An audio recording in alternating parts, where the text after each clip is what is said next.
Dear students, today we are going to discuss types of cellular respiration.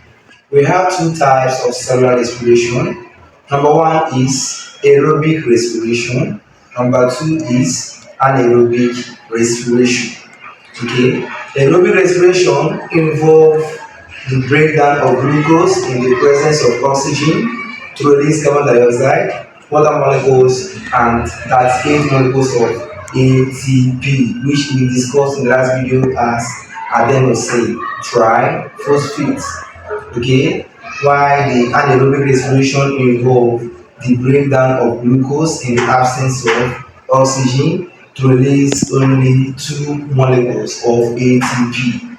Okay, the major difference between these two types of cellular respiration is that in aerobic respiration, oxygen is involved.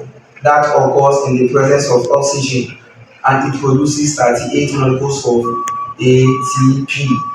While in anaerobic respiration, oxygen is not present. It occurs in the absence of oxygen and that produces only two molecules of ATP. Okay, so today we are going to talk only on aerobic respiration in this video. As we have here on the board, in this type of cellular respiration, oxygen is utilized in the oxidation of sugar molecules. Okay, and this sugar is usually glucose within the cell to release energy in form of adenosine triphosphate, which we popularly describe as ATP, then and also release carbon dioxide and water molecules. Take note, only 38 ATP is produced here in aerobic respiration, and this is the chemical equation to represent the whole process. Okay, if you look here on the whiteboard, we have our glucose. This here is glucose. Glucose is oxidized. This is oxygen. Okay, this occurs in the presence of oxygen. Oxygen is used to break the glucose down, and the process is known as what? Oxidation. Okay, now enzymes is there to control the whole process to produce this waste product, which is known as carbon dioxide, and to produce water molecule also, which is also a waste product, and this one is the utilized product, which is 38 ATP, which is described as a chemical energy which our body uses for metabolic activities. Okay, respiration, as we discussed in the last video, is the series of stepwise reactions which involve the breakdown of glucose to release carbon dioxide, to release water molecules, and to release chemical energy in form of adenosine triphosphate. So this here involve this series of stepwise reactions we discussed in the last video, and we have the first step here, which is glycolysis, and here is the second step, which is the Krebs cycles. Okay, so this is the first step that occurs before the second step here, the Krebs cycle, to complete the whole process of aerobic respiration. Now, what is glycolysis?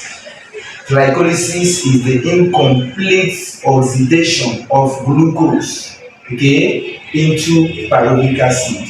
Okay, here is the incomplete oxidation of glucose to release pyruvic acid and two molecules of adenosine triphosphate. This glycolysis here takes place in the cytoplasm. Okay, it takes place in the cytoplasm. As I said, is the incomplete oxidation. That means glucose are not completely broken down. Okay, so here we have glucose which is partially broken down, okay, by oxygen in the presence of what? Enzymes. The enzymes are usually nicotinamide adenine dinucleotide, and this, I said before, occurs in the cytoplasm, and this is the pyruvic acid produced. This is the pyruvic acid produced.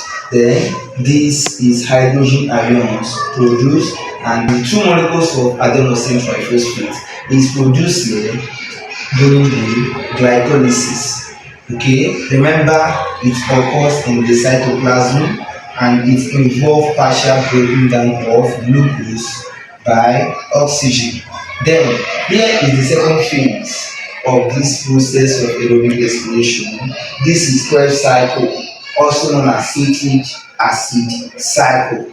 This takes place in the mitochondria, and this is the complete oxidation of the pyruvic acid which is produced here in the glycolysis. Okay, so here the pyruvic acid is completely broken down to release carbon dioxide, water, and 36 ATP. If you look at the equation, this is the pyruvic pyruvic acid which is completely oxidized by oxygen. The whole process is controlled by enzymes and it occurs in the mitochondria to release 6 molecules of carbon dioxide, 6 molecules of water, and 36 molecules of adenosine triphosphate, which is the ATP. Okay, these two processes combined gave us 38 ATP, which is produced in aerobic respiration. Remember what I said before, this involves series of stepwise reaction. The first step here is glycolysis and the second step here is Krebs cycle. Okay, here 2 ATP is produced. Okay, remember the glucose is partially broken down to pyruvic acid. Here in the Krebs cycle, the pyruvic acid produced in the glycolysis is the one that is completely broken down to release 36 ATP. This 36 ATP produced combined with the 2 ATP give us here 38 ATP produced in the aerobic respiration. Okay, this is all we have for now. Thank you and God bless you. Please don't forget to subscribe to my channel. Bye.